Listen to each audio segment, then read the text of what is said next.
warahmatullahi wabarakatuh. Oke, baiklah, selamat malam semuanya. Semangat dong, lagi. Selamat malam semuanya. Tuh, jangan kayak pensil itu, lemas banget. Gimana kabarnya hari ini? Sekolahnya gimana? Aman? Enggak. Kenapa capek? Capek ya? Jam berapa pulangnya? Jam 4.15. Kamu ya? Iya. Oh, sekelas? Enggak. Yang lainnya gimana? Aman sekolahnya hari ini? Tidak, kayaknya tidak suka. Nggak suka ya? Kalau ini kabarnya gimana? Sehat semuanya? Sehat ya, harus sehat nih. Soalnya sekarang lagi musim orang sakit, hati-hati ya, jaga kesehatannya. Oke, nah hari ini kita adalah kelas pertama ya, untuk kelas biologi. Sebelumnya udah kenal sama kakak nih? Kayaknya beberapa udah ada yang kenal ya. Kenalin, nama kakak, Kak Aidina. Kalian boleh panggil kakak Kak Dina, Kak Aidina, atau Kak Ai, bebas mau manggil apa aja. Nah, insya Allah kakak akan mengajar kalian di mata pelajaran biologi. Dan mungkin kita selanjutnya akan ketemu juga di mata pelajaran biologi, insya Allah ya. Oke, sebelumnya kakak mau nanya deh, selama di sekolah mata pelajaran biologinya, maksudnya nih yang sekarang kelas 12 udah sampai mana materinya? Metabolisme enzim. Berarti udah lewat dong enzim? Udah ya? Wah, cepat juga ya. Yang lainnya gimana? Apa? SMK tidak biologi ya? Oh, semuanya ya? Informasi. Yang disangkut ada? Sampai mana udah? Tapi tak ada jelasin. Oke, nanti kita bakal jelasin di sini ya.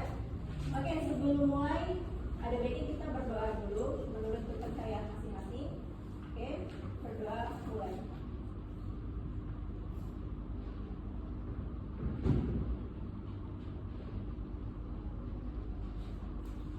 Oke, selesai. Nah, sebelumnya kita udah tahu nih mau belajar apa hari ini. Udah apa tuh? Enzim, benar. Nah, di materi enzim sendiri ada beberapa yang akan kita bahas. Yang pertama, kita akan bahas struktur, sifat, dan klasifikasi enzim. Yang kedua, kita akan bahas mekanisme kerja enzim, yaitu teori log and key dan juga induced feed. Nah, yang ketiga kita akan bahas mengenai faktor yang mempengaruhi kerja enzim. Nah, ini materinya cukup padat ya.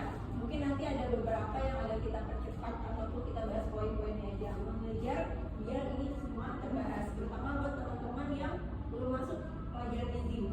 Oke? Oke. Sebelum mulai nih, kakak mau nanya dulu, kalian ada yang pernah bikin sambal nggak dulu? Pernah. Apa? Blenderin doang, nggak apa-apa, berarti bikin aja ya? Nah, alatnya nih tadi blender. Selain blender ada yang pernah gunain cobeka nggak? Cobeka pernah? Iya pernah. Tahu nggak cobeka? Iya, bahasanya belum kan? Yang cowok-cowoknya pernah nggak? Pernah ya? Nah, kalau cobeka sendiri itu kita kalau mau ngegiling cabai pasti butuh tenaga yang ekstra kan? Terus kita membutuhkan waktu yang agak lama, terutama kalau saat bahan itu memang agak keras ya. Nah, terutama cabai-cabai muda itu agak keras. Nah, itu kan membutuh waktu dan juga tenaga yang ekstra. Kalau pakai blender gimana? Lebih cepat ya kan? Ada perbedaannya. Sedangkan kita kalau cobeka membutuhkan waktu yang lama, blender cepat tinggal pencet doang nih. Sama juga kalau misalnya pakai ulek kan membutuhkan tenaga yang ekstra. Blender udah tinggal pencet doang, nunggu, udah selesai ya kan? Nah, tahu nggak kalau sebenarnya blender ini sama dengan kerja enzim yang ada di tubuh kita. Kenapa bisa gitu nih? Kok blender sama enzim sama nih kak kerjanya? Nah, untuk lebih tahu kita akan bahas di materi enzim ini sendiri. Oke, kita bahas struktur, sifat, dan klasifikasi enzim. Sebelumnya kita harus tahu dulu nih definisi dari enzim. Definisi enzim. Yang di bawah kelihatan nggak tulisannya? Nah, definisi dari enzim itu apa? Ada yang tahu nih? Protein salah satu protein dalam ukuran besar yang muncul untuk memperparah metabolisme dalam sel untuk sampai ke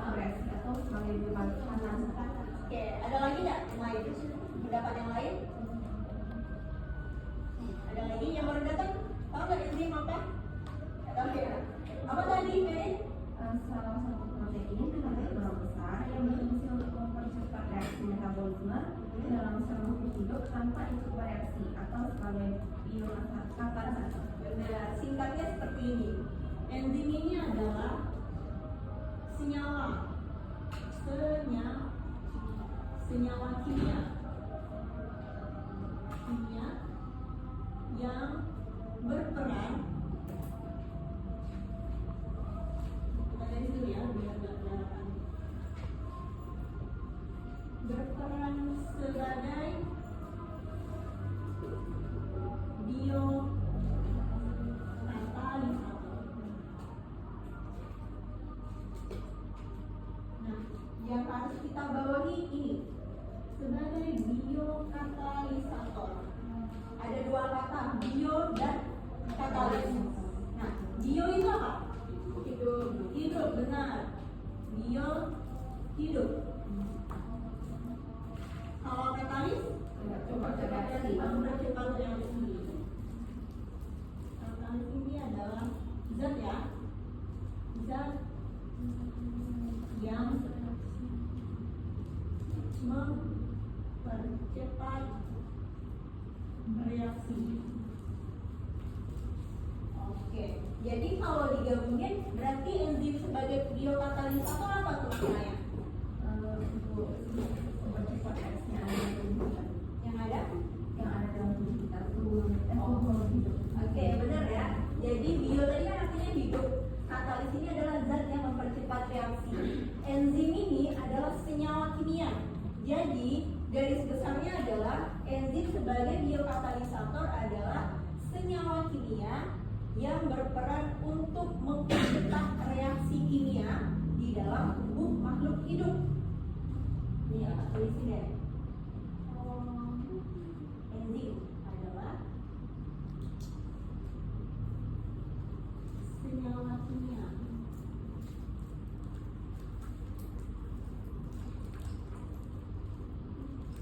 yang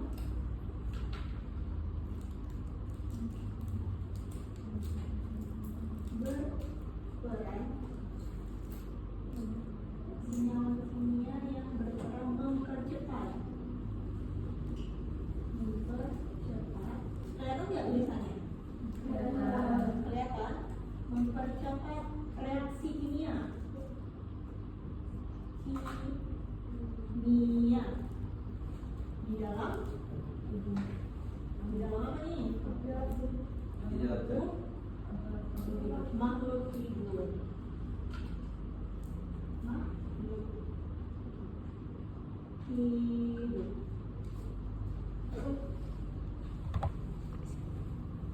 Oke, jadi enzim sebagai biokatalisator adalah senyawa kimia yang berperan mempercepat reaksi kimia di dalam tubuh makhluk hidup. Oke, sampai sini paham nggak penjelasan dari enzim? Paham. Ya. Oh iya. Kalau misal ada mau kasih tahu aja. Aduh. Nah, berat aja. Kimia ya maksudnya. Senyawa kimia.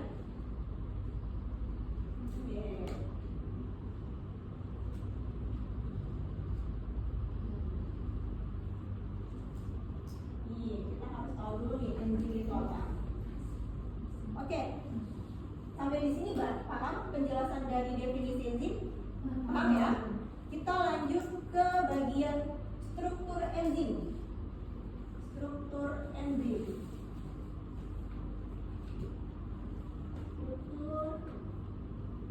enzim. Ada yang tahu nggak nih sebelum Bapak jelasin struktur enzim itu apa? Apa aja? Nah, satu-satu. Ayo, siapa? Yang belakang dulu ya. Siapa namanya? Mira. Jadi startnya beda, tahu semua startnya kan?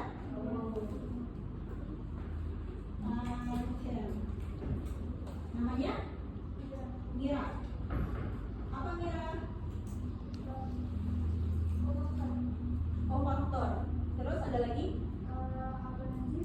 Aku enzim. Terus? Apa? sederhananya gimana? Kalian tahu nggak? Apa? Apa sama? Non protein. Iya, sebenarnya yang adik-adik sebutkan itu benar semuanya. Nah, tapi itu nanti kita akan bahas lagi di penjelasan yang lebih rinci lagi. Nah, sederhananya seperti ini. Nah, gambarin. Kita pakai ini. Kita anggap ini adalah enzim. Ya, enzim.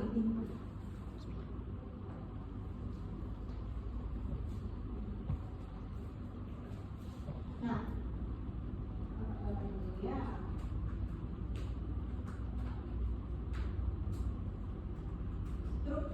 Struktur awalnya dulu sederhananya lah. Yang ini apa namanya? Oke. Yang ini apa tadi nyebut namanya? Bifta. Oke, kita warna-warni ya biar berwarna. Bifta. Enzim, benar. Ini adalah enzimnya. Atau apa? Enzim ini sama dengan koenzim, benar. Atau bahasa lain enzim apa? Enzim ini terdiri atas kumpulan apa? Benar, protein. Protein. Terus yang di atasnya nih yang warna merah tahu nggak apa? Substrat. Benar, itu bukan substrat. Koenzim. Benar. Dia memang koenzim, tapi dia ada nama lainnya. Sisi. Nah, secara garis besar untuk struktur dari enzim itu adalah sisi aktif dan juga protein atau enzimnya sendiri. Nah, kalau seandainya di sini nih ada kayak gini.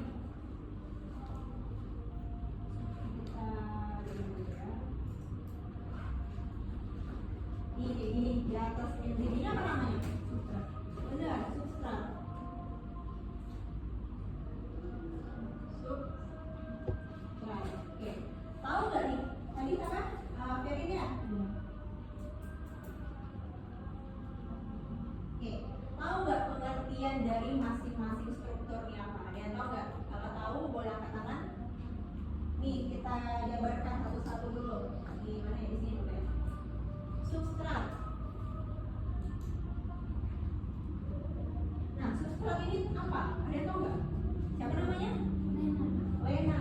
Oke, Lena apa Lena? Substrat itu adalah molekul yang bereaksi dalam suatu reaksi kimia dan molekul yang dihasilkan disebut produk. Disebut produk. Jadi intinya substrat itu apa? Molekul yang bereaksi dalam suatu reaksi kimia. Molekul yang bereaksi dalam Suatu reaksi kimia. suatu reaksi kimia. Ini adalah dia ini juga sama dengan molekul kimia ya. Molekul kimia yang akan direaksikan untuk dijadikan sebuah apa tadi? Benar, produk. Direaksikan untuk menjadi sebuah produk. Nah, enzim ini apa? Ini tadi ya, senyawa kimia. Nah, sisi aktif nih, sisi aktif ini fungsinya buat apa? Melekatkan substratnya. Benar, untuk merekatkan atau menempelnya substrat ya, tempat menempel.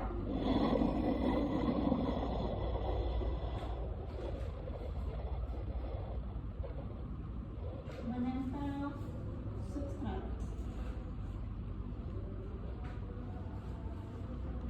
Oke, sampai sini paham? Apa itu substrat, apa itu sisi aktif, apa itu enzim, sudah paham di sini? Paham ya? Substrat itu molekul kimia yang akan direaksikan untuk menjadi sebuah produk. Jadi kalau perumpamaannya seperti ini. Ini adalah enzim, ya, enzim. Di atas ini adalah sisi aktifnya. Nah, ini adalah substrat. Jadi di atas sisi aktifnya enzim untuk diubah menjadi produk. Oke, paham ya? Nah, tadi kalau enzim ini kan fungsinya ini untuk mempercepat reaksi. Kalau tanpa enzim bisa nggak substrat ini direaksi? Apa jawabannya? Tidak atau bisa? Tanpa enzim nih bisa tidak dia direaksi menjadi produk? Tidak. Jawaban yang benar adalah bisa. Nah, perumpamaannya tadi kan ulekan dan juga blender. Kita umpamakan enzim ini adalah blender. Kita masih ada opsi lain yaitu ulekan. Nah, jadi enzim ini bisa direaksi menjadi sebuah produk tanpa enzim, tapi dia lambat. Karena enzim ini tadi fungsinya untuk mempercepat kan. Berarti tanpa enzim dia bisa direaksi tapi lambat dan membutuhkan beberapa syarat. Salah satunya adalah harus menggunakan suhu yang tinggi, terus harus dengan kejutan listrik. Nah, jadi dengan bantuan enzim maka reaksi dalam tubuh kita itu menjadi cepat. Paham ya? Lanjut kita ke tahapan untuk menjadi sebuah produk, tahu nggak tadi tahapannya? Atau perlu Bapak jelaskan lagi? Tadi kan cuma perumpamaan, perlu dicatat, perlu nggak? Iya. Kalau gambarin aja lah.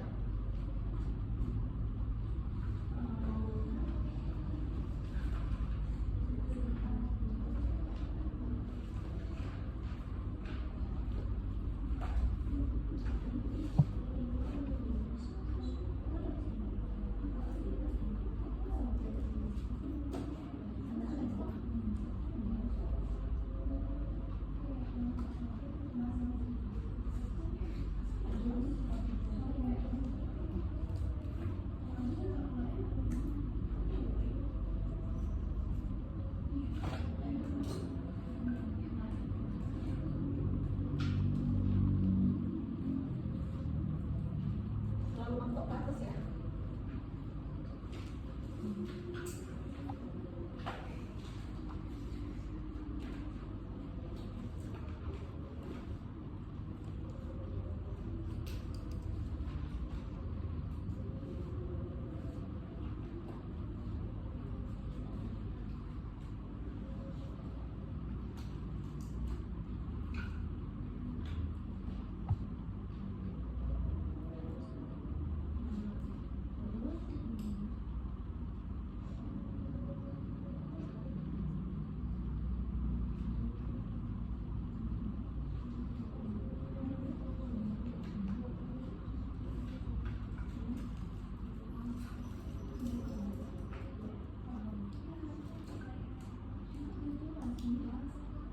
Oke, yang pertama nih, tadi substrat akan menempel ke enzim. Substrat kecilan ya, kecil banget ya di belakang. Substrat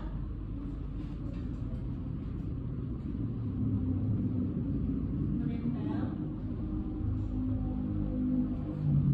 pada enzim. Nah, setelah dia menempel, dia akan membentuk namanya kompleks enzim substrat. Membentuk kompleks enzim substrat, atau bisa disebut juga dengan kompleks ES. Lanjut nih, setelah dia menempel membentuk enzim substrat, akan terjadi reaksi antara enzim dan juga substratnya. Membentuk apa? Hasil akhirnya? Sebuah produk. Benar. Substrat membentuk produk. Oke. Paham nggak penjelasan tahapan dari pembentukan produk pada enzim? Paham ya? Ada yang belum paham? Kalau ada yang belum paham, boleh ngomong aja Kak, belum paham nih jelasin lagi tahapannya. Paham kan? Oke. Kita lanjut ke bagian komponen penyusun enzim.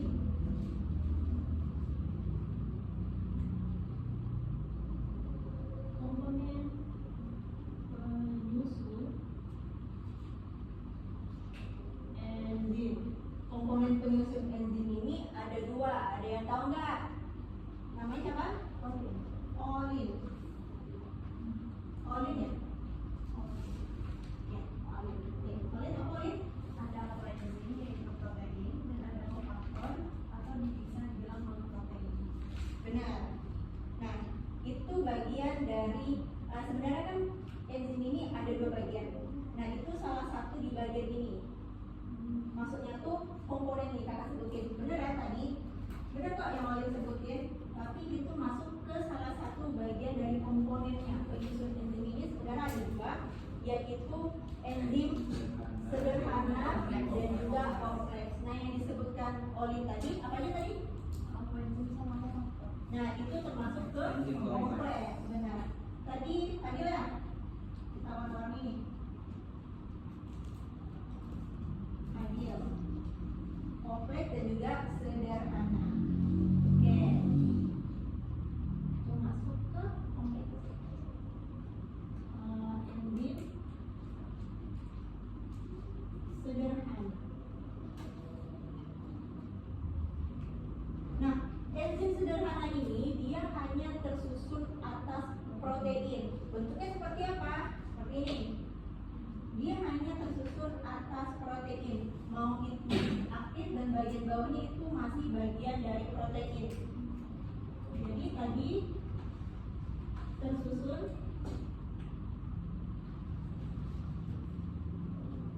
atas protein. Kalau mau gambarnya nih, biar aja gambar ini ya. Sama kok, dia itu termasuk dengan enzim sederhana. Oke? Nah, lanjut ke enzim yang kompleks.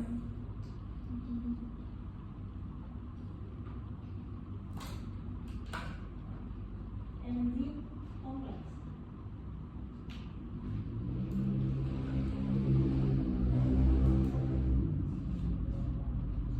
Seperti yang disebutkan Ferry tadi, tersusun apa? Ferry kan, Olin. Apa tersusun apa sama tadi? Benar. Tersusun atas apoenzim dan kofaktor. Nah, bahasa nama lain dari enzim kompleks ini apa? Holoenzim, benar.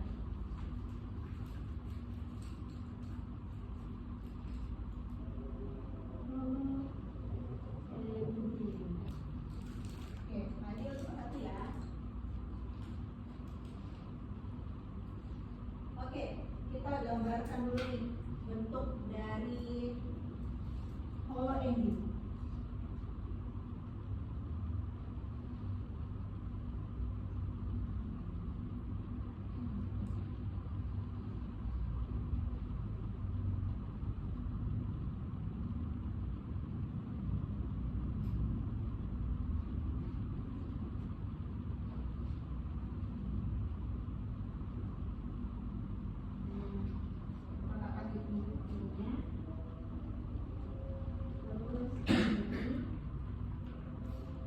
Oke. Yang ini, yang garis merah ini apa? Nih, yang garis merah. Sisi aktif, benar. Sisi aktif. Kalau yang biru apa? Protein. Protein atau apoenzim. Atau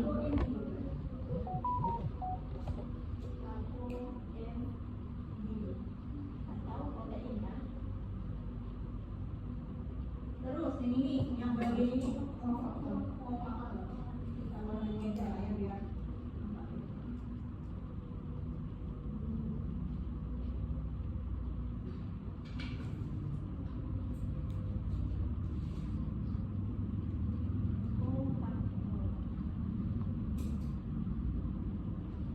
kofaktor ini dia itu non protein ya.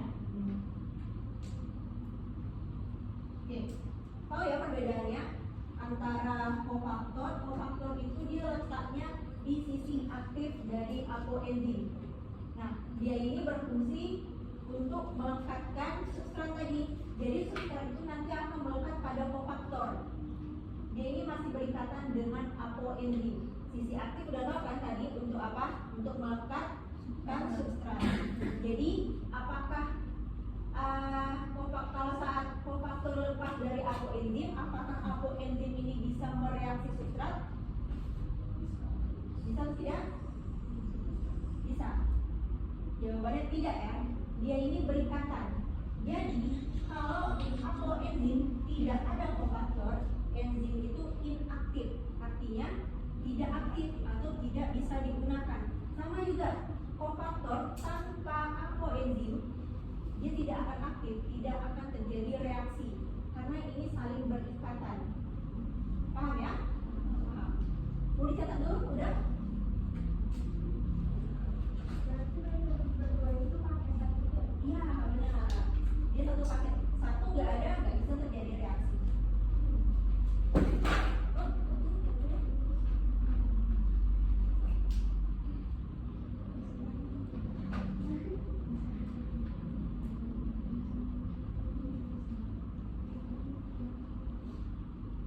Oke, selanjutnya ini tadi kita ada bahas masalah kofaktornya kan. Kofaktor ini sebenarnya dia ada 3. Ini memang kelihatan nggak tulisannya? Kalau nggak jelas bilang aja Pak, ini apa ya tulisannya? Kacamata ya. Oke, kita lanjut lagi. Kofaktor ini ada 3 jenis. Jenis kofaktor.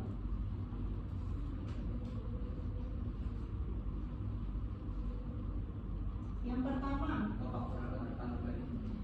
Kofaktor anorganik. Oh, lucu banget ya. Kita catat saja.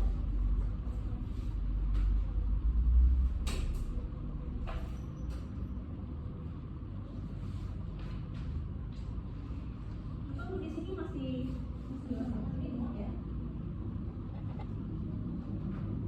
Jenis yang pertama tadi apa tadi?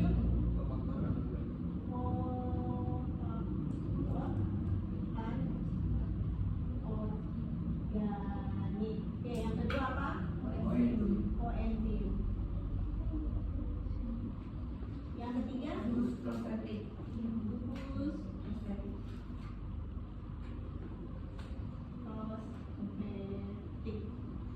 Oke, kita bahas satu-satu.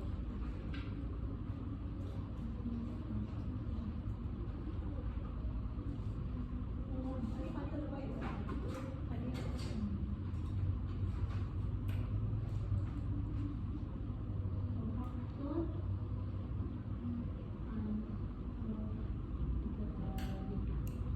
Oke, kofaktor anorganik.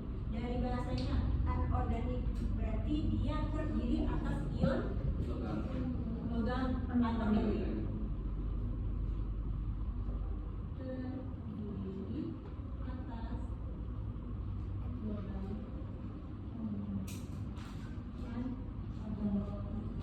anorganik.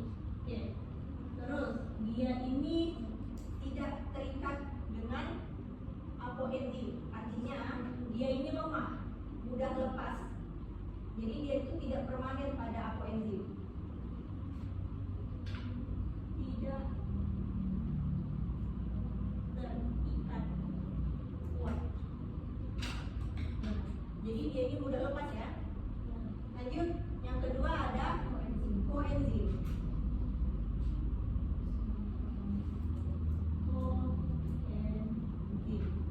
Nah, kalau koenzim kalau kofaktor ini dia kan terdiri atas logam anorganik.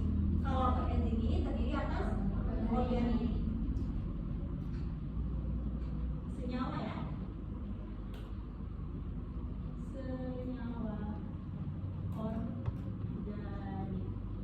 Nah, dia di apoenzim ini sama juga dengan kofaktor anorganik, yaitu tidak terikat kuat. Artinya artinya dia mudah lepas. Tidak terikat kuat. Lanjut. Ada gugus prostetik.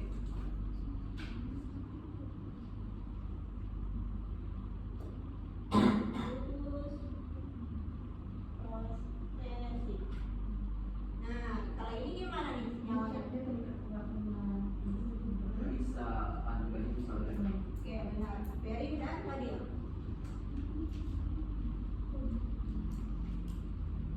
Terdiri dari apa? ion anorganik maupun semi-anorganik. terdiri atas ion organik dan anorganik.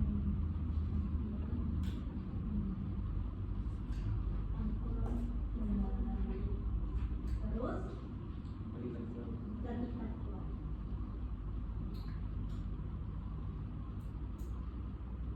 terdapat Enzim.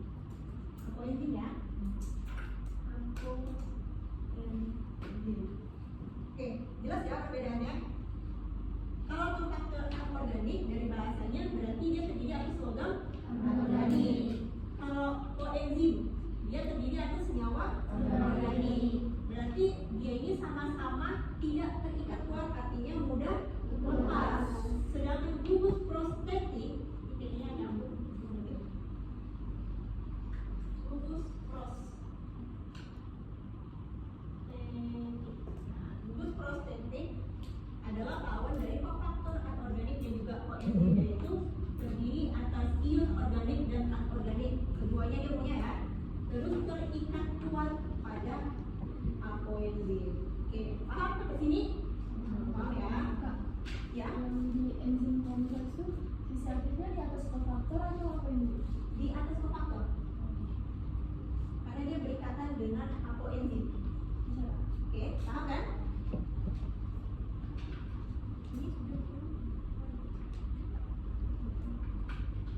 Lanjut ke sifat enzim, kita percepat ya. Sifat enzim.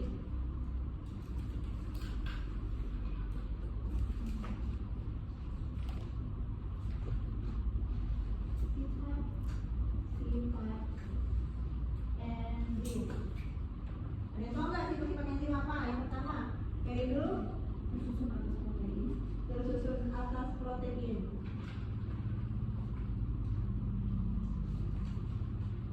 Atas protein. Oke, yang nomor 2. Menurunkan energi aktivasi. Belum, tenang dulu. Kita sistemnya angkat tangan. Belum. Tadi Ferry. Oke, mulai 1, 2, tunggu. Rebut ya, 1, 2, 3. Kamu dulu. Siapa namanya? Lena. Oh, udah ya. Apa Lena nomor 2-nya? Menurunkan energi aktivasi. Menurunkan energi aktivasi ya. Iya, Pak. Menurunkan energi aktivasi. Atau ini bahasa Inggris juga sama dengan biokatalisator. Belum.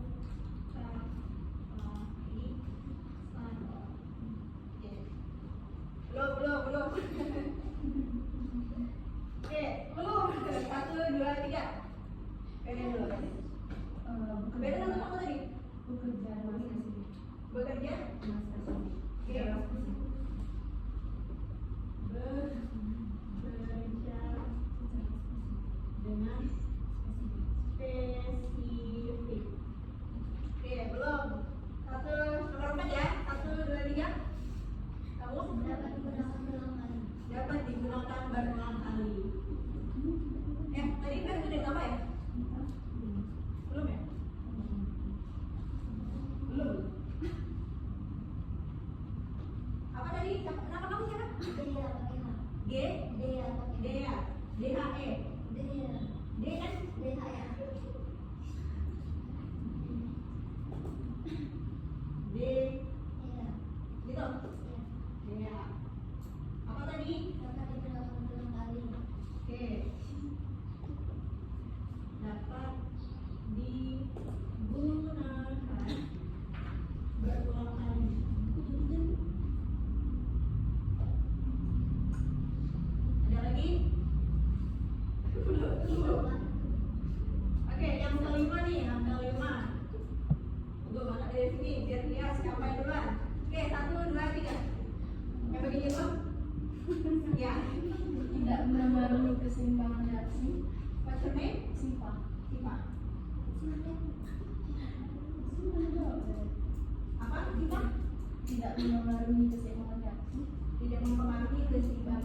sakit ya katanya. Apa yang Tadi pas sekolah soalnya.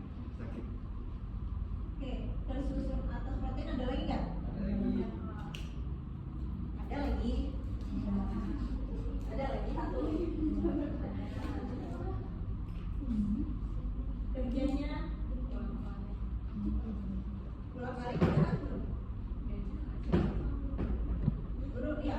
Belum ya? Berulang kali ada ya? Siapa tadi namanya? Olin, benar. Olin satu. Memang ada lagi satu ini 8 nih. Ada tulis. Kerjanya pulang balik. Ada lagi satu? Diubah dalam jumlah sedikit. Apa? Tidak Diubah diubah. dalam jumlah yang sedikit. Satu. Diperlukan dalam jumlah yang sedikit. Kalau Ferry apa tadi?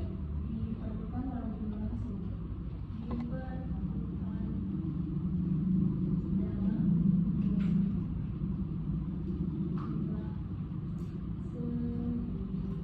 Adil Tidak terlalu.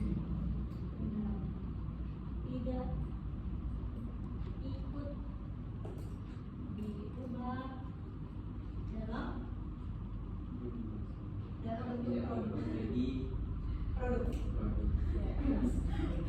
Ketrigger ya. Diubah dalam bentuk produk ya. Ada lagi nggak? Ada lagi.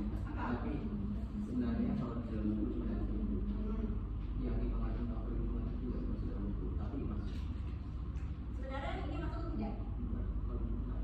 tapi Tidak ada. kalau kata dulu ya. Nah, sebenarnya ini masuk ya. Faktor lingkungan ini adalah suhu dan juga pH. Suhu, Nah, jadi nanti perilaku, itu nanti akan kita jelaskan di faktor yang mempengaruhi kerja enzim. Oke. Yang pertama tadi tersusun. Tadi belum ya si Ferry sama si Fadil. Oke. Yang pertama nih tersusun atas protein, benar ya? Yang kedua menurunkan energi aktivitas atau biokatalisator. Yang ketiga bekerja secara spesifik. Ketiga masuk bekerja secara spesifik ini. Hanya mengkataliskan reaksi kimia tersebut. Ya, jadi sebenarnya gini, dia ini hanya mengkatalis substrat yang sesuai saja. Kalau misalnya bentuk substratnya, kita misalkan ya, bentuk substratnya itu adalah bulat, ya udah dia mengkatalis mereaksi substrat yang bulat. Atau misalnya gini, substratnya itu adalah A, enzim itu harus A juga, tidak bisa dia mereaksi enzim yang lain. Jadi dia itu bekerja spesifik. Bahasa lainnya kayak sesuai pasangannya lah gitu. Nah yang nomor 4 dapat digunakan berulang kali. Nah jadi enzim ini setelah dia menghasilkan produk, dia masih bisa digunakan lagi terus berulang. Jadi tidak habis dalam satu kali pakai aja. Paham ya? Lanjut, tidak mempengaruhi keseimbangan reaksi. Terus dipengaruhi faktor lingkungan. Faktor lingkungan ini adalah pH dan juga suhu. Terus kerjanya bolak-balik. Bolak-balik ini contohnya seperti ini. Ada namanya enzim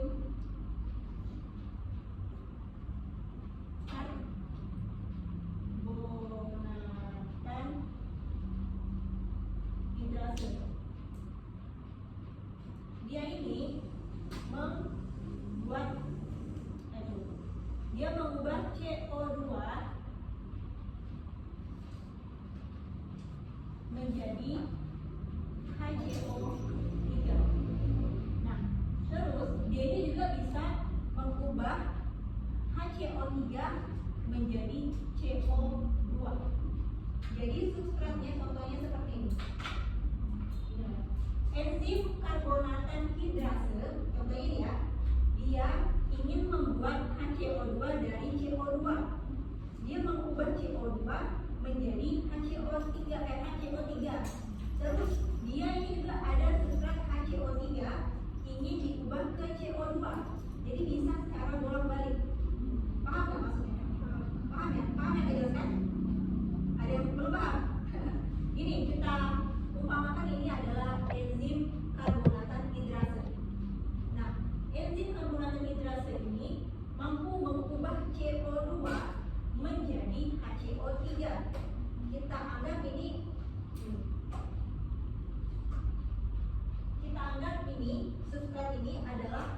HCO2. Ditempelkan, dia kenapa menempel? Untuk menjadi HCO3. Nah, diubahnya jadilah produk HCO3. Terus nih, enzim karbonatan hidrase ingin membentuk CO2. Berarti yang menempel adalah substrat dengan HCO3. Diubahnya menjadi CO2. Arti nggak? Dia bisa menggunakan substrat CO2 dan HCO3. Nah, dia juga bisa menghasilkan HCO3 dan juga CO2. Makanya disebut dengan bolak-balik hasil produk ke hasil. Paham ya? Lanjut lagi.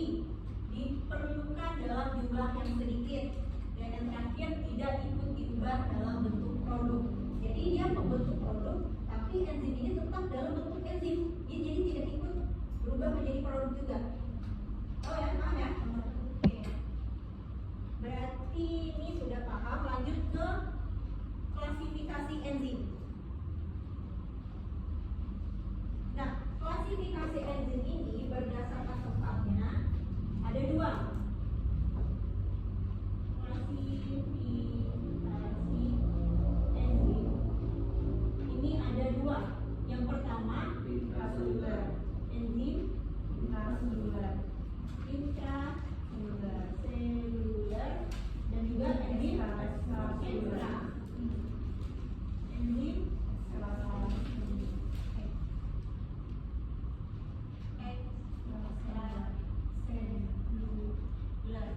Dari bahasanya nih, intra di dalam,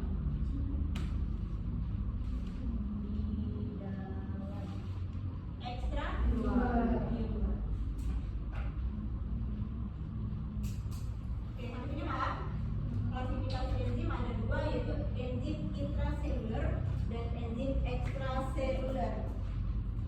Nah, kalau enzim intraseluler ini, boleh minta tolong? Oke, terima kasih. Nah, kalau enzim intraseluler ini, dia bekerja di dalam selnya. Contohnya itu adalah enzim katalase. Terus kalau misalnya enzim ekstraseluler, ini dia bekerja di luar penghasilnya. Contohnya nih, enzim yang ada di air ludah, tapi bekerjanya di rongga mulut. Jadi dia tidak bekerja di dalam ludah ini, dalam kelenjar ludah, tapi dia bekerja di rongga mulut. Sama juga enzim pada penghasil sel pankreas. Pankreas tahu ya?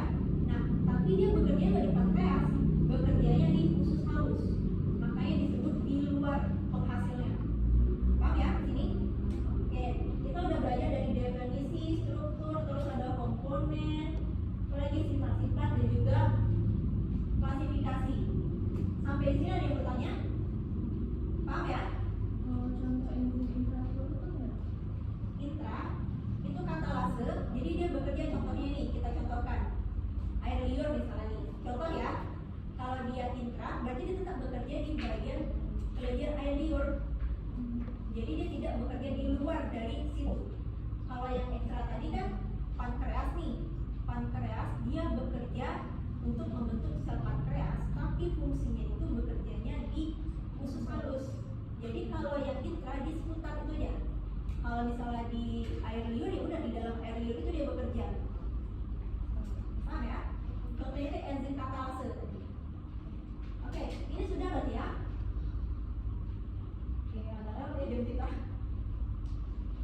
Oke, udah paham di sini? Kalau udah paham, apa yang harus kita lakukan? Cek konsep. Oke, boleh dicek HP-nya, buka HP-nya. Kita akan cek konsep 1 nih. Udah bisa akses semua kan? Tadi aku boleh akses ya. Sambil itu kakak sambil akses. Christine, Magdalena Bultok gimana? Rena berarti ya?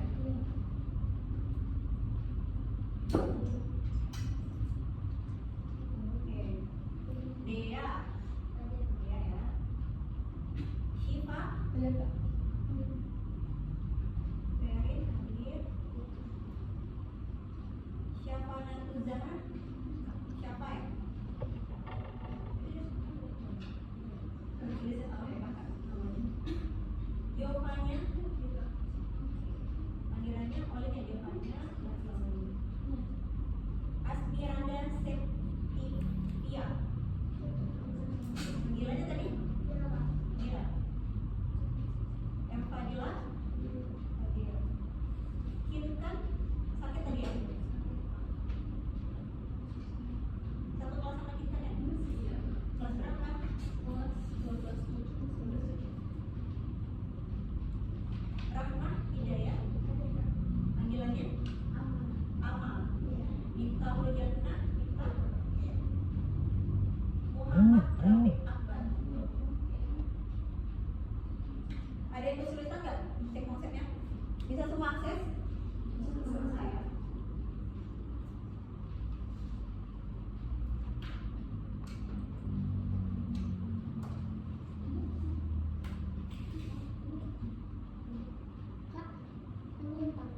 Yang dikerjain cek konsep satu ya.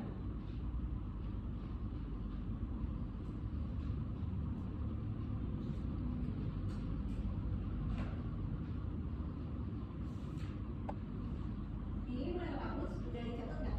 Atau udah dipotong? Bagus ya.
Udah semua nggak nih? Ada yang belum nggak? Udah semua berarti ya? Oke. Oke, tadi kita sudah membahas mengenai submateri yang pertama, struktur, sifat, dan klasifikasi enzim. Selanjutnya kita akan membahas mengenai mekanisme kerja enzim. Di sini ada dua teori, yaitu teori Lock and Key dan juga Indus. Yang pertama dulu, kita akan membahas mengenai teori Lock and Key.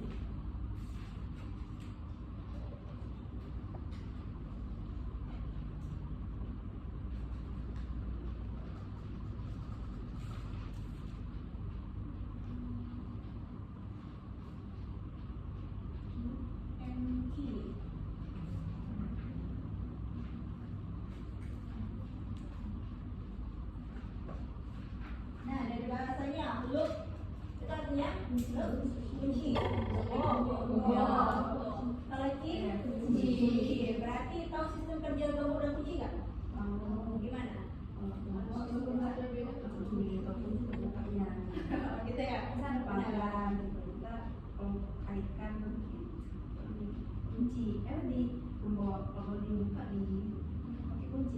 Nah, kalau gembok sama kunci ini apakah kita misalnya nih ada gembok A dan kunci A, apakah harus sama atau bisa pakai yang berbeda? Harus sama. Jadi kuncinya itu adalah dia ini adalah mekanisme enzim yang dimana enzimnya ini harus sama atau sesuai dengan substratnya. Sama tadi kayak penjelasan di apa tadi sifat-sifat ya. Nah itu kan dijelaskan bahwa dia itu bersifat apa? Yang harus sama. Spesifik, benar. Berarti tidak fleksibel ya. Tidak fleksibel. Tidak fleksibel.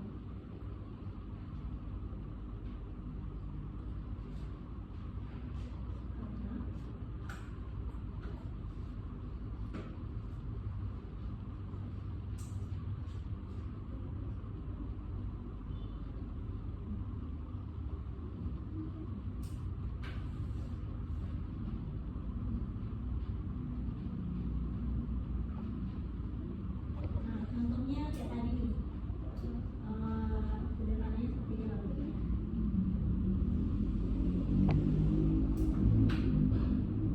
Nah, dia itu harus sesuai.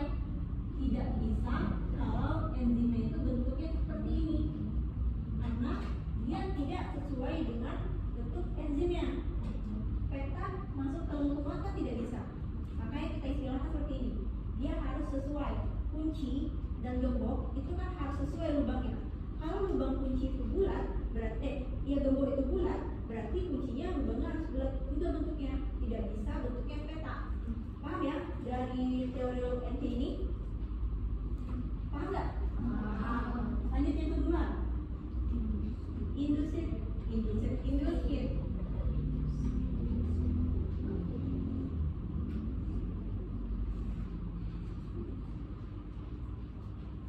Dari katanya nih, indus. Artinya benar, menginduksi.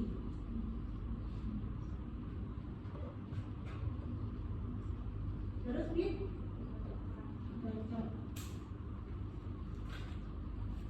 Nah, kebaliknya dari Lock and Key, induced ini dia bersifat fleksibel.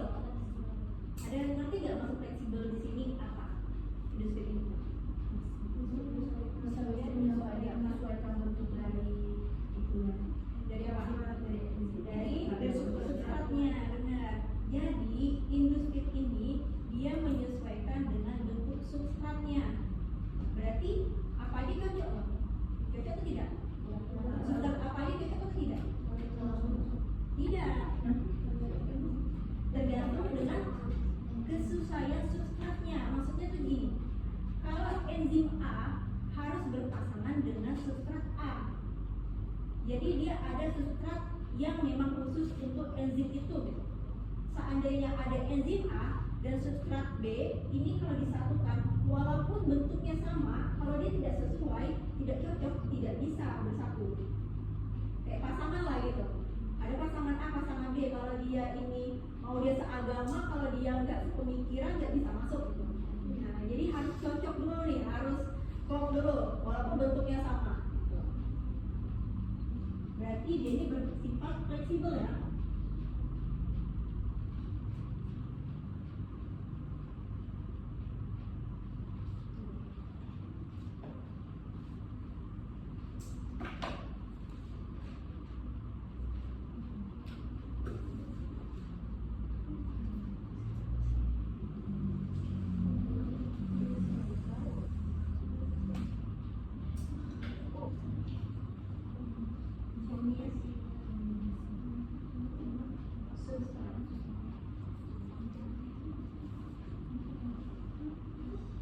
Contohnya nih, kakak gambarin.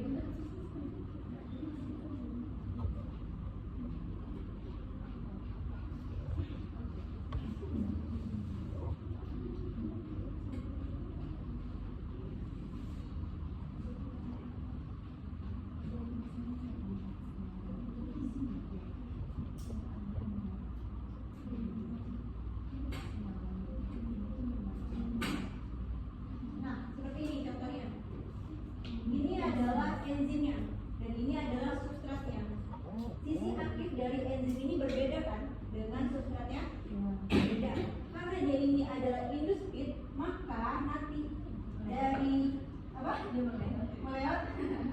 Nah, maka sisi aktif dari enzim ini nanti dia akan mengikuti menyesuaikan dari bentuk si substratnya. Nah, ini paham nggak maksudnya? Teori log NI paham? Industri? Paham. Nah, kalau dia seperti ini, apakah kerjanya maksimal?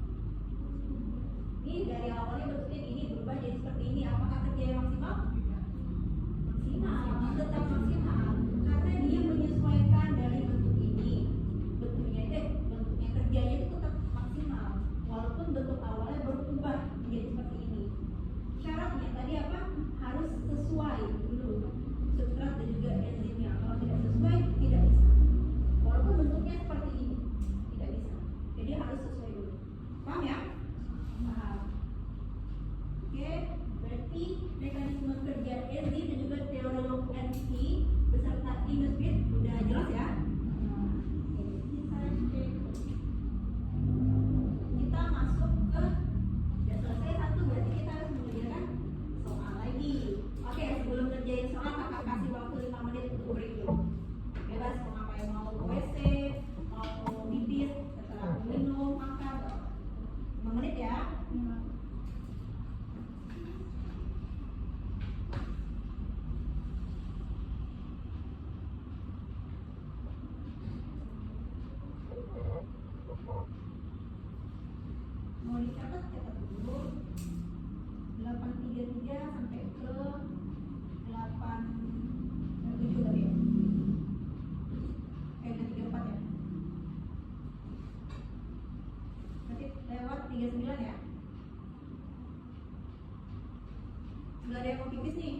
kan Masih tugas. mengerjakan tugasnya yang begini. Oh jadi kayak misalnya ini ada halaman ini ada tugas, terus ditinggalnya. Enggak, Kak. Tugasnya dari Kalau dia macam-macam disuruh langsung ke lapangan Lari-lari daripada begini belajar ya sendiri di sana. Iya daripada YP kan ya. Guru kami YP terus. Dia yang penting juga karena lengkap.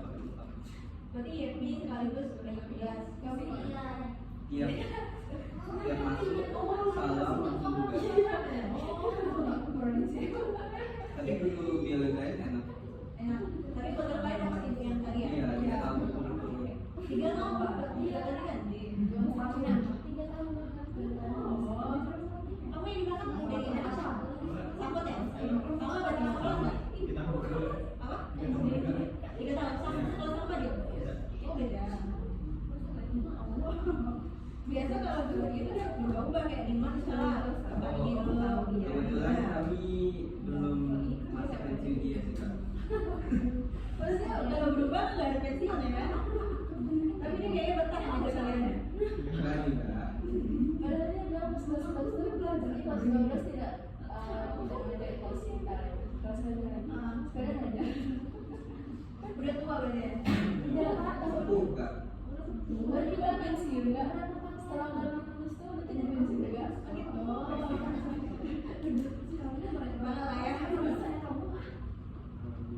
14-an tuh mau kalau ada mau mana ya tapi yang penting dia migrasi bukan ambil soal lebih banyak mau dia mau kelas kosong enggak perlu dia Jadi dia kayak fokus ke dirinya aja gitu. Iya. Jelasin nih gitu. nggak dijelasin cuma nulis ya Allah selesai. Berarti kayak misalnya nih mekanisme kerja berarti dia tulis aja gitu.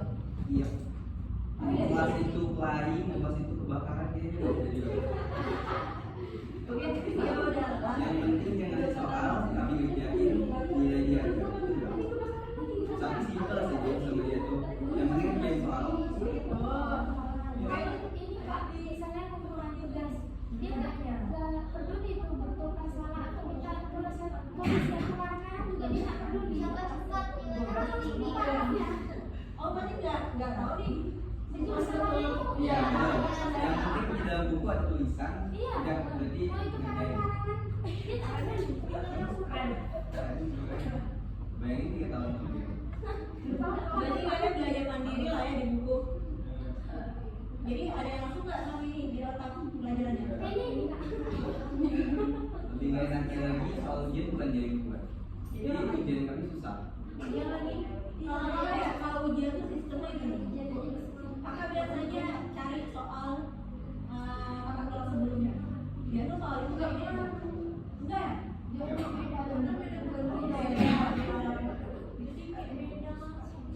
Oh, kalau kakak dulu itu jadi kakak cari nih soal kakak tingkat. Nanti pas di zaman kakak dia kurang lebih sama. Kamu sudah beda, isi materinya juga berbeda, jadi susah. Jadi kan tempatnya lah ya waktu di sini biar lebih paham materinya. Selama 3 tahun kayaknya ini baru pertama kali belajar dulu. Belajar tuh belajar sebenarnya ya, tapi kan mungkin penjelasannya selama ini gak dijelasin ya sampai dulu gitu. Iya, itu yang penting itu tadi tugas. Mungkin dari tugas kami tahu. Sama ya gurunya. Enggak kan sama. Fadil? Apa? Apa? Maksudnya kan jadi sebelumnya itu namanya ya. Kurang lebih lah ya berarti. Oke, udah lewat nih, kita udah 5 menit masa breaknya. Tadi kita kalau udah selesai kita lanjut ke Oh iya. Oke, udah semuanya. Kita sebelum masuk ke faktor yang mempengaruhi kerja enzim, kita cek konsep dulu. Kita mau tahu bagaimana tingkat pemahaman dari adik-adik semua tentang materi yang udah kakak ajarin. Boleh kerjain cek konsep 2. Kakak kasih waktu 5 menit mengerjakan cek konsep 2. Cek konsep 2 kayaknya udah banyak ya soalnya. 2 soal 5 kan? 5 menit ya cukup ya, 5 menit. Malah kayaknya ini banyak. Udah kerja ya? Tapi ya, bukan kamu nggak kerjain, tadi tuh mau pikirkan. Jadi ngelek-ngelek lagi, serasa keluar kayak hapus ininya. Jadi sebenarnya tadi terkerjakan otomatis gitu. Iya.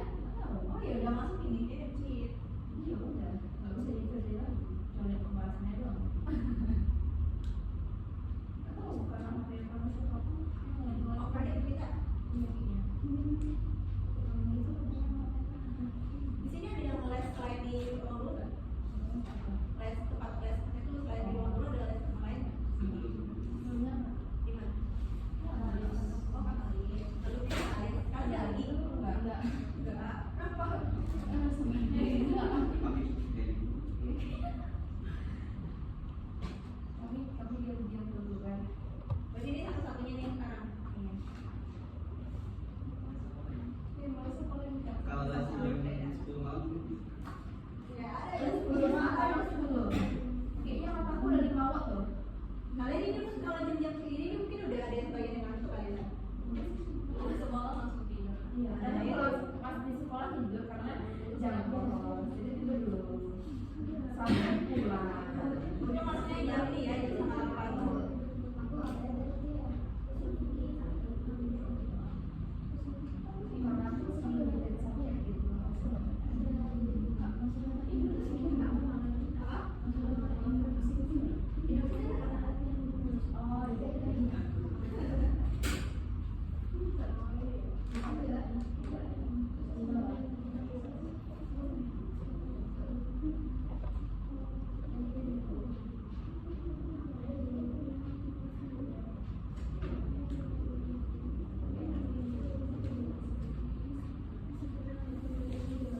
Kalau bisa tuh TIK ini siapa namanya informatika?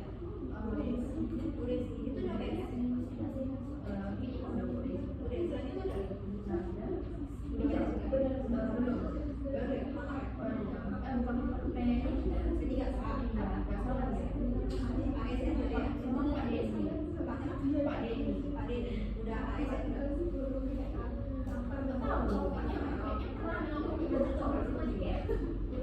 Pakai baju coklat wajib.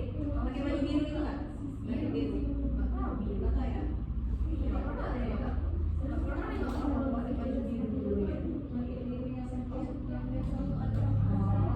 Ada yang meminta pemilihan informatika? Ada. Kalau SMA udah nggak ada mata pilihan gitu ya? Kalau zaman dulu masih kayak SMA, IPA, SPM, bahasa, kalau gitu. Ada yang lebih informatika? Oh iya, yang 12 Cowok deh, namanya Lutfi. Kakak nanya ke adik kakak, katanya dia kenal sama kamu. Lutfi. Nama panggilannya siapa? Karena lebih paham kayak nama panggilan sekolahnya gitu. Karena dia ada yang manggil Lutfi, ada yang manggil Lutfi. Soalnya namanya Lutfi dari Indo. Enggak, manggilnya Lutfi. Dia temenan sama Nabil. Nabil doang. Nggak tahu sih aku panjangnya. Oke, 10 menit lagi udah semua. Udah nggak? Nah, itu dia pakai informatika juga.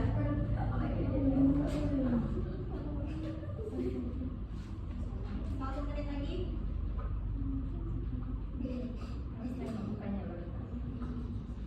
Dia itu melek. Jarang. Melek. Binti. Iya, binti. Tinggi-tinggi. Ada nggak ya? Ada deh, tinggi-tinggi. Ikut paskib. Enggak, dia itu tadi nolak. Nggak ikut apapun. Nah ini.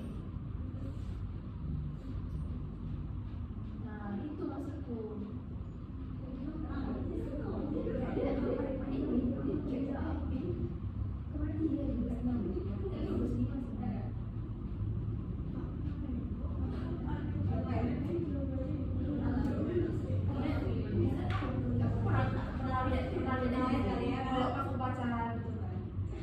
Oke, udah 45, udah semua? Udah. Soalnya udah nggak? Udah. Ada yang kesusahan nggak? Wah, ini cek konsep 2 lebih tinggi ya nilainya. Nggak tahu kak, nggak bisa buka. Oh iya tadi, aduh ya, banyak ya. Oke, kita lanjut ya ke materi faktor yang mempengaruhi kerja enzim. Kita sedikit lagi, kayaknya ini kita agak lebih cepat ya bahasnya. Faktor yang mempengaruhi kerja enzim. Oke, yang pertama adalah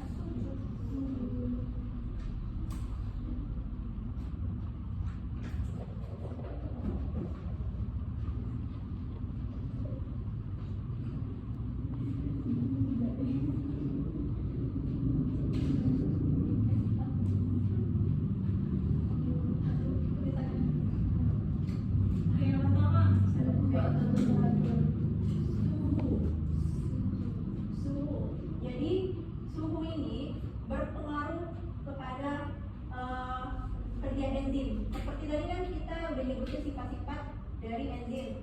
Dia dipengaruhi oleh lingkungan. Nah, salah satunya adalah suhu. Nah, suhu ini maka semakin cepat proses reaksi enzim. Karena tadi itu kan kalau seandainya tidak ada enzim, substrat tadi bisa bereaksi dengan menggunakan suhu yang tinggi. Jadi seperti ini grafiknya. Oh, bagus banget kayak nggak boleh kayak terlalu tinggi gitu karena kalau dia ketinggi nanti dia bakal rusak. Iya. Kalau pendinginan juga gitu. Iya benar. Jadi sebenarnya suhu walaupun tinggi dia ada batasnya, batas optimal. 37. Nah, jadi gini ya kita suhu meningkat cepat ya jelasin. Meningkatnya suhu mempengaruhi juga dengan laju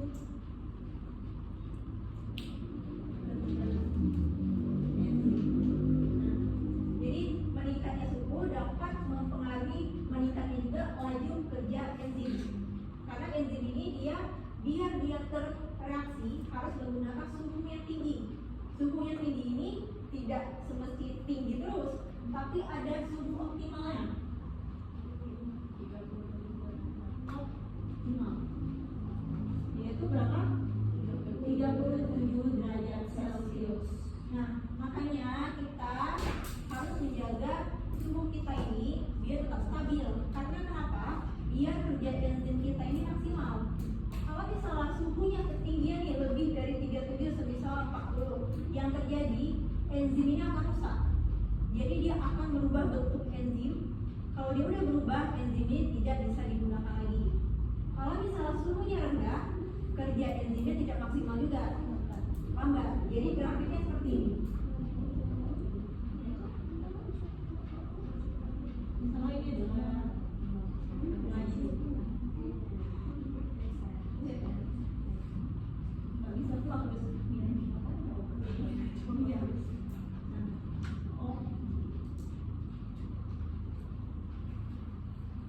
Seperti ini adalah suhu sama 50, 30. Nah, jadi suhu ini berbanding lurus dengan laju dari reaksi enzim. Tapi batasnya itu nggak berbanding lurus sih sebenarnya. Salah. Jadi seperti ini. Kita 40. Nah, jadi dia sampai di batas suhu optimal. Jadi kalau dia udah optimal, dia lama-lama akan turun. Karena reaksinya sudah terjadi produknya, terbuat produknya. Jadi dia batasnya di 37 derajat Celcius. Paham ya masalah suhu? Yang kedua apa lagi pH? pH. Yang kedua adalah pH. Nah, pH dia ini di titik pH optimalnya. Jadi sebenarnya enzim ini mempunyai pH optimalnya berbeda-beda. Ada pH optimalnya di asam, ada pH optimalnya di basa. Jadi pH enzim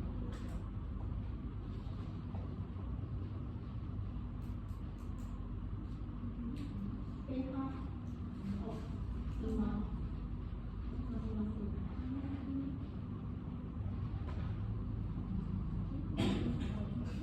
Kita contohkan ini.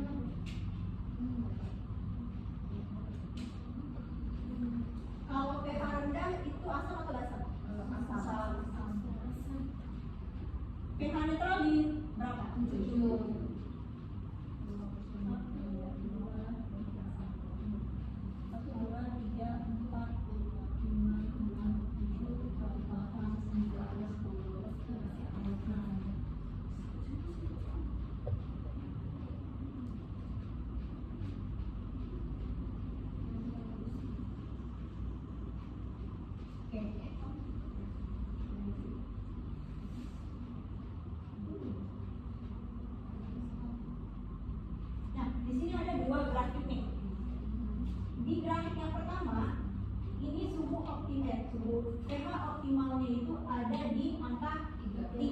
3 berarti artinya asam.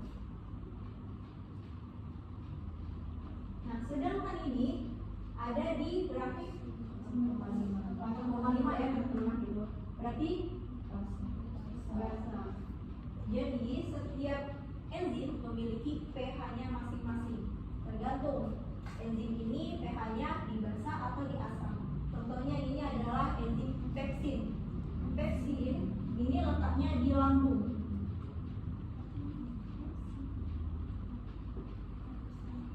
Nah, lambung itu kan asam kan? Kalau kalian lagi kena mah, pasti kalau muntah itu pasti asam kan? Nah, makanya itu lambung itu bersifat asam.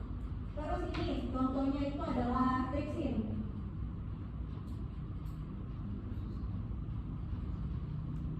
Tripsin letaknya ini ada di usus halus.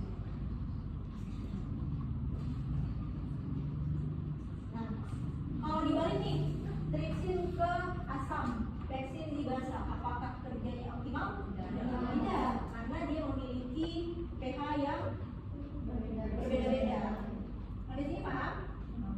Lanjut lagi yang ketiga apa? Konsentrasi. Konsentrasi ini ada 3.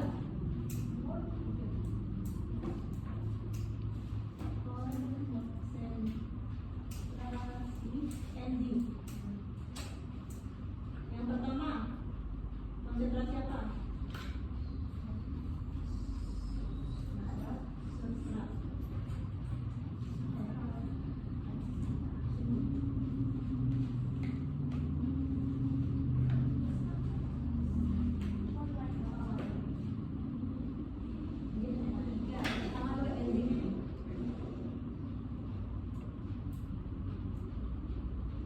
Oke, kalau konsentrasi enzim, semakin tinggi konsentrasi enzim, maka lajunya gimana?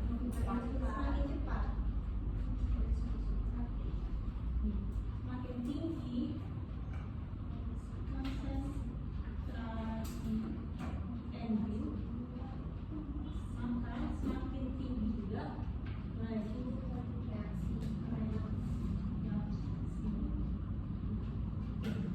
Kita umpamakan seperti ini. Di dalam tubuh kalian itu banyak enzimnya. Nah, enzim ini dia kan membutuhkan substrat. Jadi sebanyak apapun enzimnya, substrat itu akan menempel pada enzim. Jadi semakin banyak enzim berarti laju reaksi dalam tubuh ini semakin meningkat. Oke, paham? Lanjut, yang kedua konsentrasi apa? Substrat.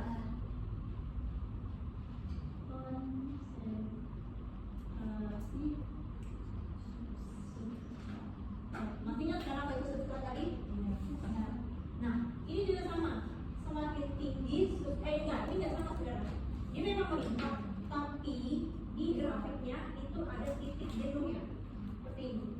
Dia memang semakin tinggi konsentrasi substratnya, lajunya juga tetap tinggi. Konsentrasi substrat, lajunya juga sama.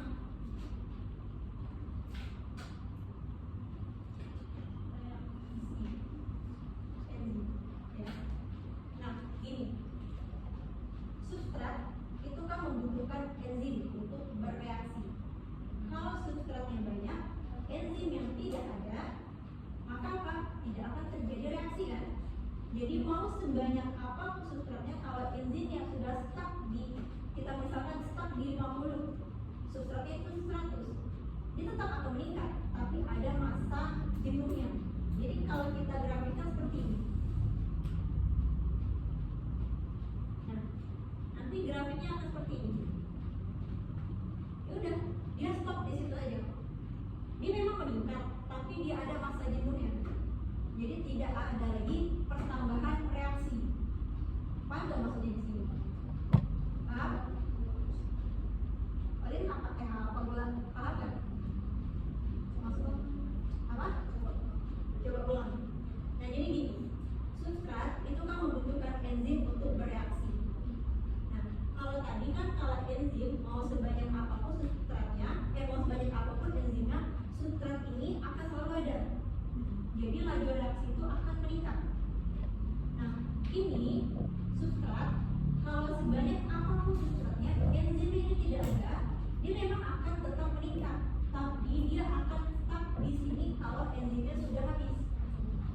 substratnya masih ada 50 misalnya. Enzimnya sama 100. Substratnya ini ada 200. Nah, udah terkis ini enzimnya. Nah, masih ada sisa substratnya. Dia itu memang dari awal akan meningkat, tapi dia akan stuck di sini kalau enzimnya sudah habis. Tidak ada lagi pengisinya lagi. Jadi dia tetap meningkat, tapi dia tidak datang. Artinya ada titik jenuh ya. Tidak jenuh. Paham nggak maksudnya di sini? Paham.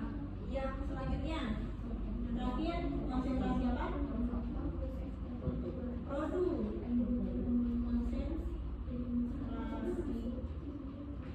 Produk.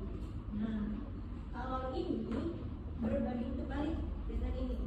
Jadi semakin tinggi produknya, maka makin menurun laju reaksinya. Kenapa?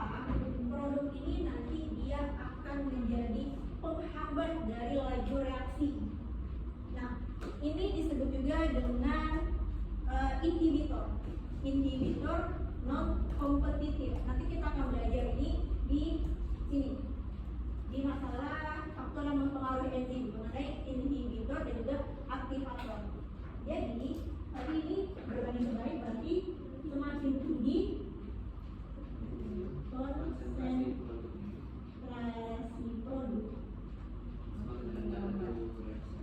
semakin rendah laju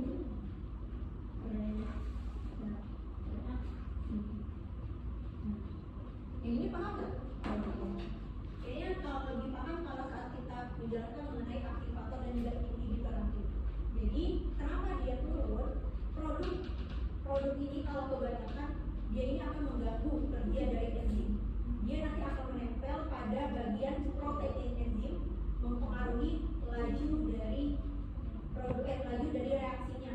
Karena kalau produk ini sudah menempel pada enzim, dia ini akan menutup sisi aktif enzim. Kalau dia udah menutup, merubah bentuk dari sisi aktif, substrat tidak bisa masuk. Kalau misalnya awal bentuknya seperti ini, tiba-tiba nanti masuk si produk menjadi inhibitor non kompetitif, bentuknya akan berubah. Jadi bentuk yang kayak gini tidak bisa masuk lagi karena bentuk dari sisi aktifnya sudah berubah. Makanya dia disebut menurunkan laju reaksi. Paham nggak? Paham ya? Oke, lanjut nih yang keempat apa ini? Aktivator. Ini ya.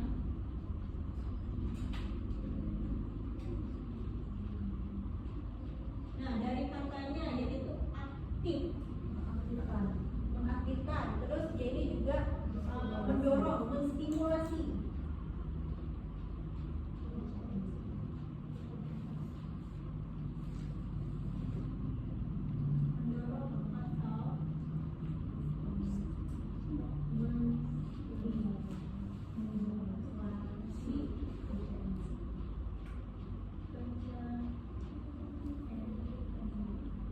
Nah, dia tahu nggak aktivator ini gimana? Semakin rendah aktivatornya maka akan semakin tinggi reaksi. Semakin apa? Semakin rendah aktivatornya maka laju reaksinya lebih cepat. Kalau semakin tinggi aktivatornya, laju reaksinya gimana?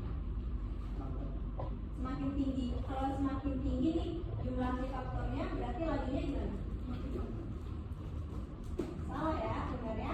Semakin tinggi aktivatornya, dia akan semakin laju. Karena apa?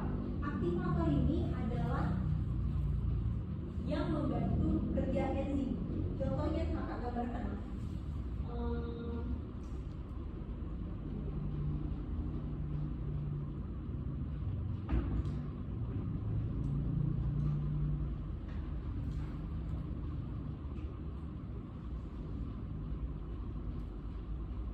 Nah, ini kita ibaratkan adalah enzim. Dan ini adalah aktivator. Aktivator ini senyawa yang akan menempel pada sisi enzim yang bukan sisi aktifnya. Ya, dia menempel pada bagian protein ini seperti ini, tapi bukan pada sisi aktifnya. Menempel ini ke sini, ini seperti ini. Menempel ya, maka kalau ini sudah menempel pada enzim, sisi aktifnya akan berubah menjadi contohnya ya menjadi seperti ini. Nah, dia ini yang menstimulus bentuk dari sisi enzim agar muat dengan substratnya. Ya, kalau aktivator ini yang menstimulus biar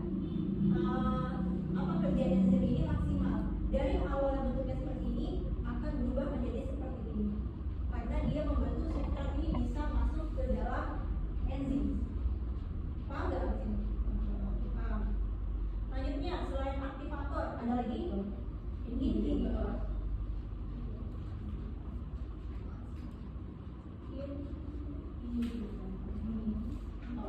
Nah, inhibitor ini adalah kebalikan dari aktivator.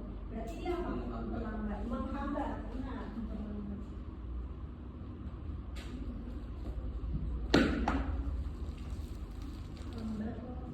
kerja enzim. Dia tadi ada sebelum ya. Nah, ini konsentrasi dari aktivator. Berarti sama dengan makin tinggi juga laju reaksinya.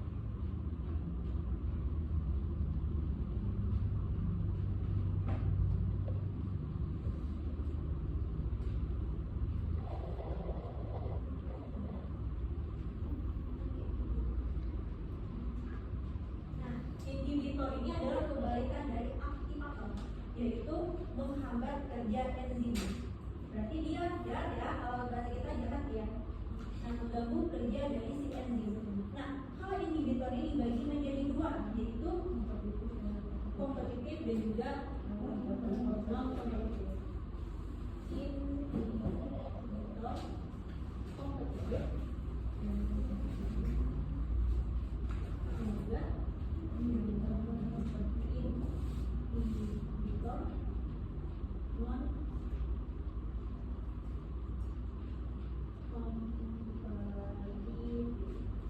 Nah, apa bedanya? Saya tahu Kalau yang kompetitif itu dia bisa menambah efeknya menambah lebih baik substrat. Kalau yang kompetitif itu tidak optimal dengan penambahan lebih banyak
tapi dia menempati apa namanya ini?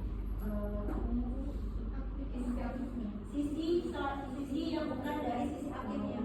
Makanya mau sebanyak apapun substratnya atau mau sebanyak apapun ini untuk mengisi ini, dia tidak akan berpengaruh. Jadi kita akan melakukan ini.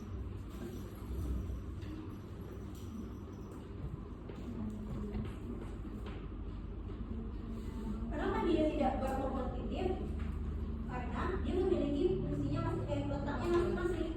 Kalau substrat letaknya itu di sisi aktif. Nah, sedangkan inhibitor non kompetitif letaknya di sini. Jadi dia tidak perlu bersaing untuk mendapatkan sisi aktif dengan si substratnya. Paham ya? Menempel, dia ada tempatnya sendiri. Tempatnya ini di luar sisi aktif, yaitu di bagian protein juga. Nah, kalau dia sudah menempati sini, sisi aktif akan berubah. Dia ini mempengaruhi dari sisi aktif. Yang awalnya seperti ini, setelah dia menempati, dia akan berubah seperti ini. Sehingga substrat tadi tidak bisa masuk. Makanya dia disebut menghambat kerja dari enzim. Paham nggak bedanya? Kalau seandainya dia ini bersaing berarti kompetitif ya. Kalau dia tidak bersaing artinya non kompetitif. Lihat aja kompetisi. Kompetisi itu bersaing. Kalau non kompetisi tidak bersaing. Berarti kalau tidak bersaing dia punya posisi masing-masing. Kalau seandainya dia menempati ini nih, yang terjadi apa pada sisi aktif? Nih, kakak gambarnya di sini. Ini sisi aktif. Yang ini inhibitor kompetitif menempel pada sisi ini. Apa yang akan terjadi? Tidak terjadi apa-apa. Kenapa? Karena dia Tadi tidak terjadi apa-apa. Alasannya? karena dia menempatkan tempat yang bersisi aktif. Nah, kalau dia menempatkan sini, seharusnya kalau di sini kosong bisa masuk. Nah, kenapa dia tidak terjadi apa-apa? Yang bisa? Tidak. Kalau dia sudah menempati posisinya di sini, dia akan mempengaruhi bentuk dari sisi aktifnya. Udah masuk dia, nanti bentuk sisi aktifnya akan berubah. Misalnya ya. Nah, pokoknya tidak seperti awal lagi. Jadi dia akan berubah bentuknya, tidak seperti bentuk awal lagi. Kalau sudah berubah, berarti substrat yang awal seperti ini tidak akan bisa masuk. Karena dari bentuknya saja sudah berbeda.